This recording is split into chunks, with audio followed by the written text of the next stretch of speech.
Are jetpacks not enough for you? Are you looking for something more adventurous? Then you gotta check out the Speeder. It's a new jet-powered motorcycle from Jetpack Aviations, otherwise known as JPA. This is a sci-fi inspired vehicle. Really, it looks just like the Oppressor 2 from Grand Theft Auto Online, and it's awesome. The Speeder is designed and built by the same company that created the JB-10 jetpack and recently launched the world's first jetpack racing league. JPA is currently taking pre-orders on the self-stabilizing jet-powered bike. JPA has the chops to deliver an outstanding flying motorcycle. The company has expertise in jet turbines and even a decade of experience developing jetpack technology.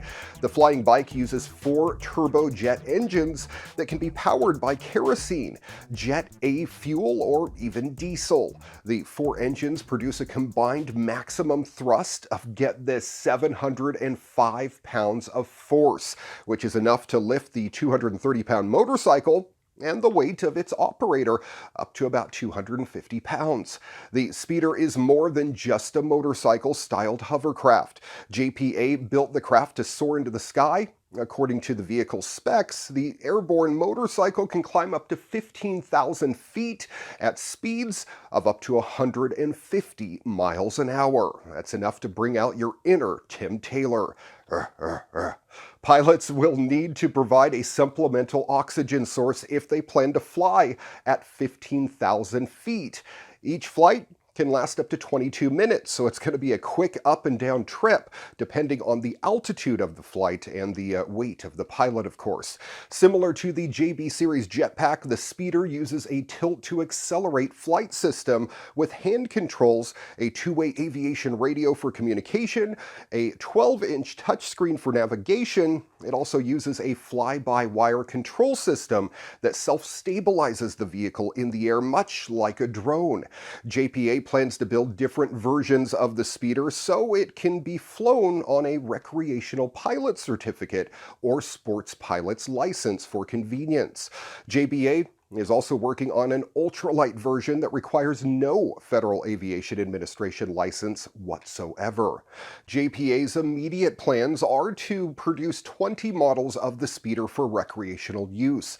Each jet-powered motorcycle will cost $380,000 and will include a flight suit and a helmet. You can reserve one for a $10,000 down payment. JPA is also developing a military commercial version with 5 turbojet engines and the ability to fly remotely without a pilot. All right, let's get this out of the way right now. I am not going to spoil the Avengers Endgame, so you don't have to worry. Avengers Endgame, though, is an incredibly tight story, and at 3 hours, it's the longest MCU film ever. So when's the best time to pee if you load it up on liquids before or during the movie? Well, over at CNET, they put together a little pointer list on what you should do. These are the votes from CNET for when to make that super speedy run to the bathroom during the 20-second Marvel movie so that you can splurge on that large soda and still get to enjoy the finer points of the film. Other sites have a few more ideas as well, but they all agree on one big no-no. Do not leave your seat if you're more than 2 hours in. Just tough it out or you'll miss something huge. Note that these suggestions aren't as scientific as understanding the quantum realm. They're just decent times to go if you really have to. Because in truth, there really is no good time to pee after the first half of the movie. So just ride that wave till the credits crawl. When the San Francisco title card comes on screen, if you made the crucial mistake of not peeing before the film, well, you won't miss much if you duck out at that moment. This Ant-Man segment is about 30 minutes into the film and is mostly just Scott connecting dots the audience already knows, so you're not going to miss much. When Hulk is having lunch, this scene is just over an hour into the film. And while it's amusing, missing it isn't a deal breaker.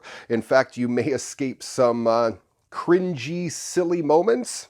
The next 10 to 15 minutes after this scene is the safest window to empty your bladder. When the New Jersey title card comes on the screen, there's really no good spots to relieve yourself during the last hour of this film. I repeat, there are no good spots to pee during the last hour of Avengers Endgame. This segment is your last decent opportunity for a bathroom break. While it's filled with nostalgia, you won't really be missing any real conflict, and it's fairly easy to fill in the blanks. Plus, if you pee fast enough, you'll probably catch the tail end of the segment. Or just take Paul Rudd's advice for your bathroom breaks. I would say get one of those giant tubs of popcorn. Yeah. And then just like lower it under the seat. Make the most of it. In the middle of the movie, and then you don't have to get up. So efficient. Avengers Endgame is the biggest movie of the year, poised to break box office records as it begins opening around the world. It's in theaters right now. Wing achieved a significant milestone recently, becoming the first drone delivery company to receive air carrier certification from the United States Federal Aviation Administration. This is an important step for the FAA and the drone industry in the U.S. in general, the results of years of work to safely integrate drones into the national airspace. We're grateful for the vision of the administration, the Department of Transportation, and the FAA for creating the Unmanned Aircraft System Integration Pilot Program to advance the drone industry in the U.S. This is an important step forward for the safe testing and integration of drones into our economy. Safety continues to be our #1 priority as the technology continues to develop and realize its full potential, said the U.S. Secretary of Transportation. Air carrier certification means that the company can begin a commercial service delivering goods from local businesses to homes in the U.S. For communities across the country, this presents new opportunities. Goods like medicine or food can now be delivered faster by drone, giving families, shift workers, and other busy consumers more time to do the things that matter. Air delivery also provides greater autonomy to those who need assistance with mobility. Also, the all-electric drones will reduce traffic on the roads and pollution and carbon emissions in the skies. Most importantly, the FAA certification required the company to submit evidence that the operations are in fact safe.